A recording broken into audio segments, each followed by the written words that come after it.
take a look at what I scored. Holy crap. I went to a lab I had today at school that takes place in a computer lab in the basement of the school. And I'm going to the lab and I see right outside the door of the lab are 4 big boxes full of old computer stuff. So I went to my lab and the professor of the course was there monitoring the lab, and when I was done, I asked him and I said, "Is that stuff outside the door being discarded?"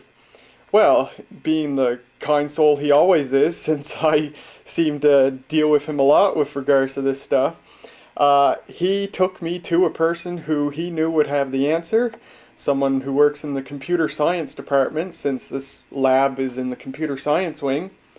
Asked him about the stuff outside the door of the lab, and the guy said, "Go for it, it's all yours." So I spent 2 hours. He helped me. I carried the 4 boxes of stuff up to the amateur radio station so I could look through it all in private rather than out in the hallway. And then I got what I wanted and put it all into one of the boxes, this one right here, the smallest of the 4 boxes. And then I carried the other 3 boxes back down to the basement and left them outside the computer lab. I am incredibly tired. I could sleep for hours right now, but I'm too excited. I want to show this stuff. I got a lot of stuff, not all of it's being shown in the frame here. But I'll tell you what I got here. First of all, 3 QIC data cartridges. I'll explain what they are later. Next, a box of high-density 3.5-inch floppy disks. Very nice. Then look at this. 30 Data 8 cartridges. These are 8mm videotape cartridges that were meant for use as data storage rather than use in a camcorder or some other video device. I got 30 of these. Oh my goodness. And it doesn't end there. These are cases for the QIC cartridges. Some empty 8mm cassette cartridges. I got some software. Well, here's some Apple stickers. Right there, a couple of Apple stickers. More Apple stickers. More Apple stickers. A disc of Final Cut Express 4 with the serial number right on it. I have no use for any of this, but I'm thinking of someone that I may send them to in the future. This is a floppy cable. It's got a card edge connector on it as well as the normal connector, so that's nice. Second one. And an IDE, what I believe is an IDE cable. It looks like an IDE cable anyway. Some expansion slot covers, because I always seem to need these. I got 3 of these. And then this little oddity. Take a look at this. It's a 16-bit ISA card. It's a Creative Labs model CT1860. This is a compact disk drive controller. It's got a 40-pin IDE connector on it. I don't know if it's actually IDE. Back in the old days there were different standards for CD-ROM drives for computers. But this one has IDE silk screened on there, so perhaps it is regular old IDE that you could use a modern optical drive or a modern CD-ROM drive with. So back in the day, if you had a 286 or a 386 or maybe an early 486 and it didn't have an onboard IDE controller, and you had an MFM hard drive perhaps, well, if you wanted to add an optical drive, you bought one of these, stuck it in a slot, and you could connect your optical drive to it. So that's pretty cool. I don't know if I'll ever have a use for it. There was multiple of everything. There were multiple of these. I just got the one. Dozens of these ribbon cables. I just took what you see here. And there were a lot more of the QIC cartridges, about a dozen more, but they were all the same. I just took the 3 unique ones, and the rest of them were like this one here, and I just left them, because I don't even have anything to use these with. Let me throw this stuff back in. So these are some 8mm. They're not jewel cases. They're made of that soft, bendy plastic, kind of cheap. the software. Let's take a look at the floppy disks. I got 11 of them. There's 11 of them in here. Most of them are this brand here, Cow. The copyright date on this box is 1994, so quite old discs. Made in Canada, that's pretty cool. I looked up Cow. They were purchased by another company in 1998, so they're no longer with us. And if I just take these out here, they are regular old high-density discs, and there's a black one here, also Cow, and then an AT&T floppy disk. I never knew AT&T made their own floppy disk, or at the very least stuck their name on someone else's floppy disk. We'll have to see what's on these later. So that's the floppy disks. And then QIC cartridges. I bet a lot of my viewers have never seen these before. I've never seen them in person before, but I know what they are. This is an early data storage tape. I don't think it's even proper to call them cassettes just by how large they are, but they're called cartridges. QIC stands for quarter-inch cartridge, because the tape is a quarter of an inch in width. And these were popular for data storage for many years. I don't think they are anymore. This tape I'm holding right now is, I believe, a first-generation tape, which can store a massive 200 kilobytes on this big spool of tape, 200 kilobytes. And take a look at this thing. Look at how thick the plastic is. Oh man, it's almost like plexiglass. It's really super thick plastic, and on the back, a big metal plate. So, to drive one of these tapes, there's no spools here. The drive motor actually turns this little wheel. See, it's turning the reels there. A rubber band, or basically, a rubber belt, runs from this wheel. Let's see, how's it go here? It goes from the wheel down here, across here, up to this wheel, and then around again. And the actual tape, the data is stored on, just goes around this wheel, and it goes round and round and spools up on the other wheel. I have nothing, I can't do anything with these. I don't own a QIC drive. I know nothing about QIC tapes. I don't know if it would ever be possible for me to get a drive to make use of these tapes. So that's why I only took a couple, but they're pretty darn cool. DC300XL is, I believe, the original first generation tape that holds like 200 kilobytes. That's a Scotch tape. Here's another one, 3M. Oh wow, what's on these? This says System 3, somebody wrote a 1 on top of it. NS32000 backup cycle tape number 3. Date 1986. 87. Last recorded on in 88. That's pretty cool. Extra length certified. See this one, here's a 3M one. Your little door opens there to gain access to the tape. It's just quarter-inch magnetic tape.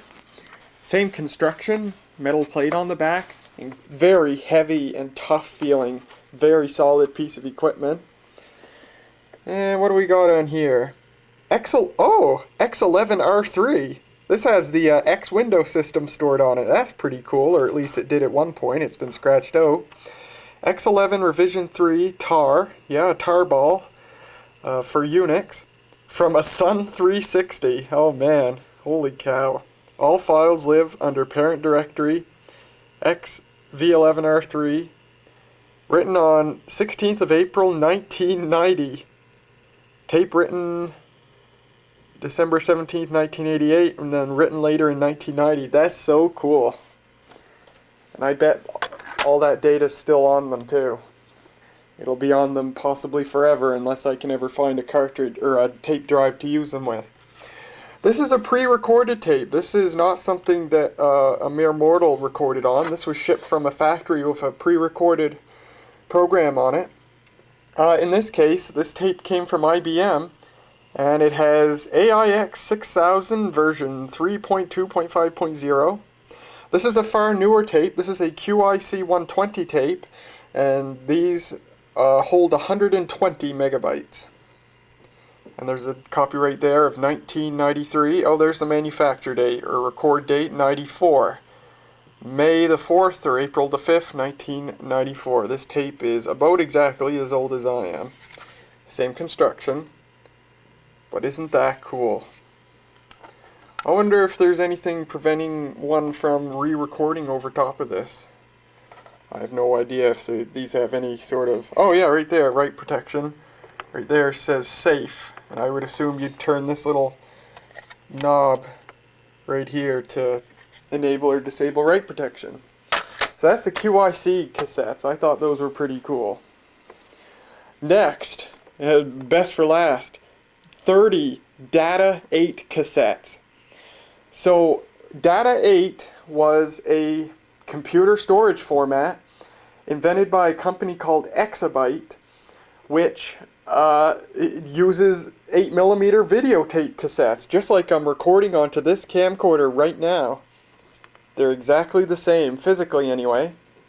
I was pretty excited when I saw these.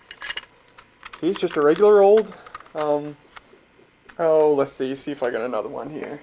There's a High 8 cassette, just like the one I'm recording on right now. And there's a Data 8 cassette. Pretty cool. So the tapes are physically the same, but I don't know if the actual tape inside is similar to Video 8 or High 8. I did some reading online. I found a couple of websites with people asking if Data 8 cassettes could be safely used in a camcorder. And some people said yes, most people said they had no idea. But the people who said yes all said basically the same thing, that basically Data 8 cassettes are regular old Video 8 cassettes, but they have been manufactured with very tight tolerances on the tape inside.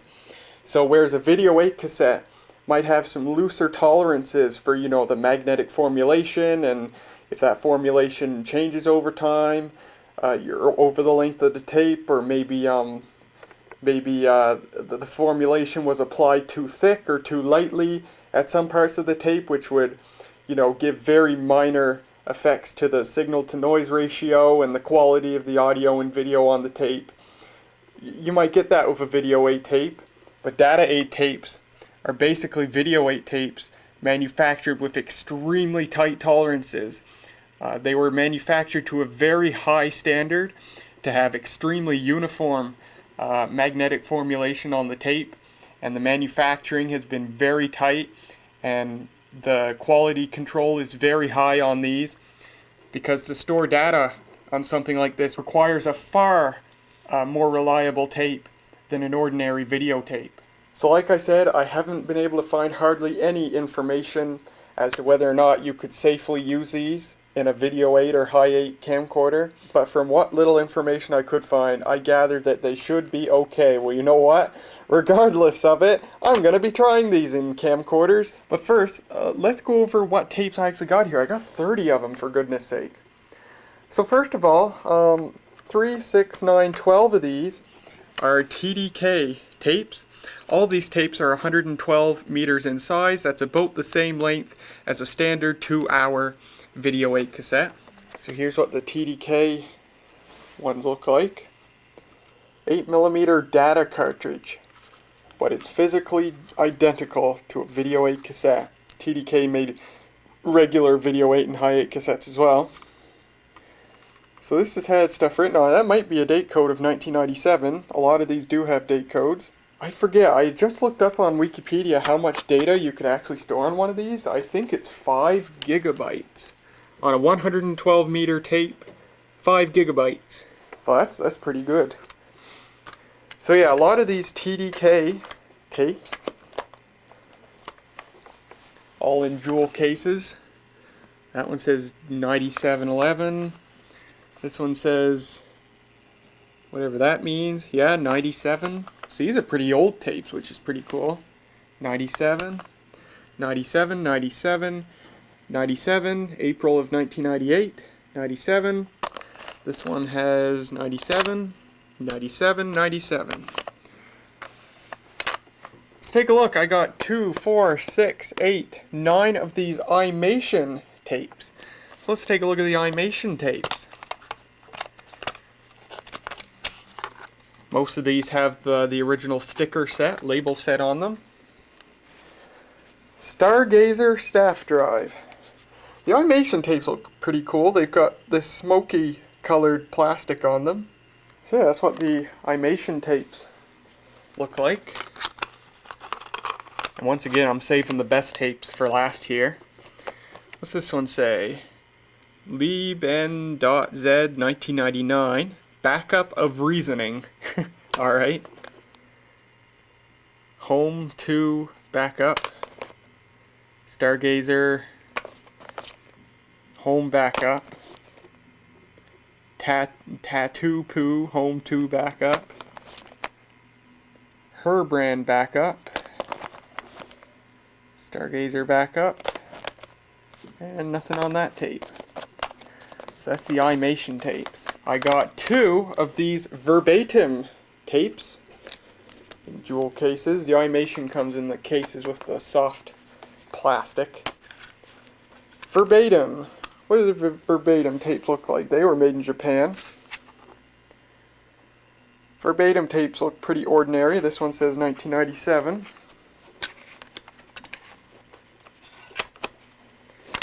And I've got only 2 of these verbatim tapes. That one says 97. And that's it. Next, 4 of these tapes that say EXA tape on them. EXA tape. They're very interesting design. Look at that. They've got a really narrow viewing window. EXA tape. 8mm data cartridge with the Data 8 logo. It says D8 with 8 spelled out. When I saw these, I was like, oh, you know, I've never heard of that. That's probably like a really cheap brand or something. No, EXA tape is a brand of Exabyte, the company that invented the Data 8 format, which is kind of funny. That's what inside the tape inside looks like. Looks just like any ordinary Video 8 tape. So that's the Exabyte EXA tape. Got 4 of these. That says 97.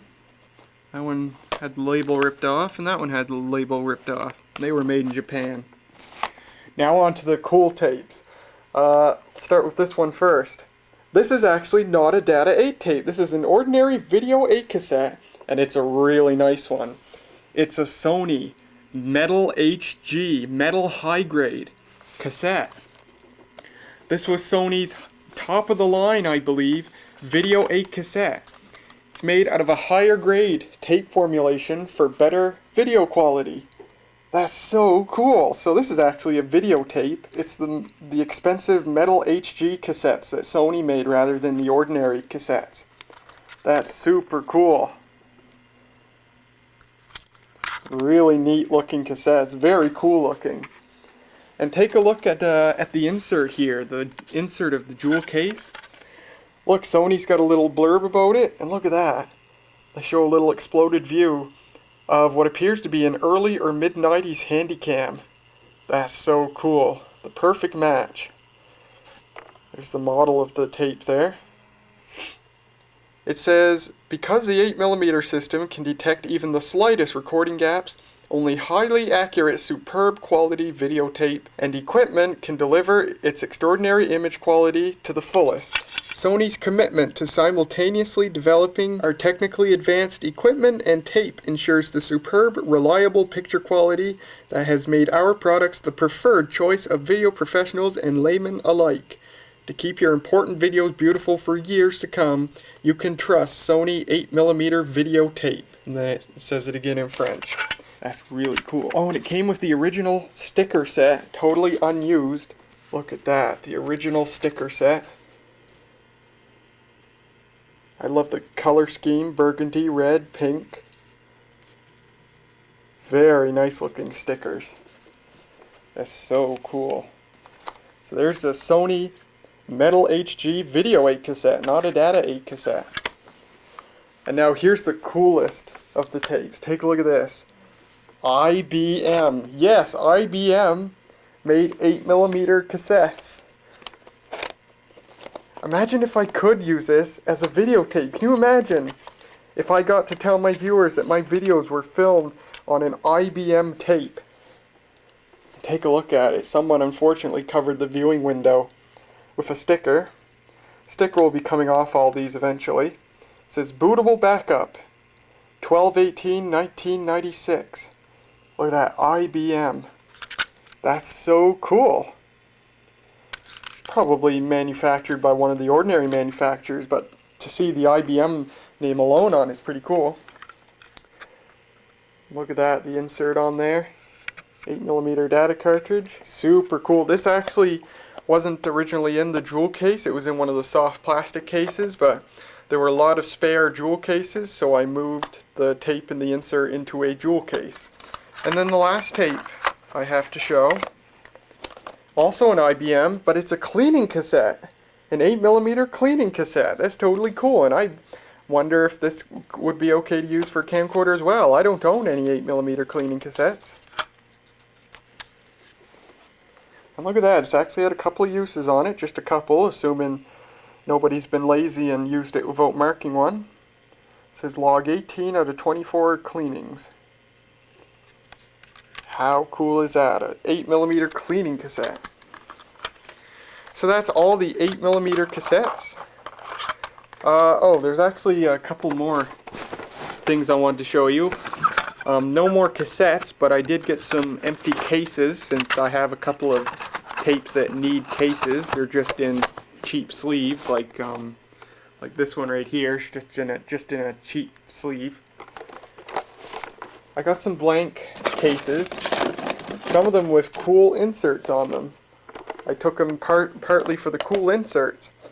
Here's an empty case for another Sony Metal HG Video 8 cassette. No blurb on that one. That one's just TDK, that one's verbatim, and then another Sony Metal MP, which I believe is their more ordinary cassette, Video 8 cassette. And the blurb on here says the same thing, so I'm not going to say it again. Looks like the same picture even. But I thought that was pretty cool, even if I don't have the tape itself. That concludes my my vintage technology score. 30 Data 8 tapes, 3 of these QIC tapes, which I have no use for at all. If anybody wants to donate a QIC drive to the channel, one that would work with DOS or Windows, that would be pretty sweet. And yeah, if anybody knows more about these Data 8 cassettes than I can find on the internet, if someone can tell me if these are safe to use in a camcorder, that would be appreciated. And then of course there was that interesting little Creative Labs optical drive card. I can't find any information about that on the internet except one forum post where someone wanted information about it and nobody could say anything about it. And this software stuff, which I have in mind this Apple stuff, someone who I would like to send this to, because it's of no use to me.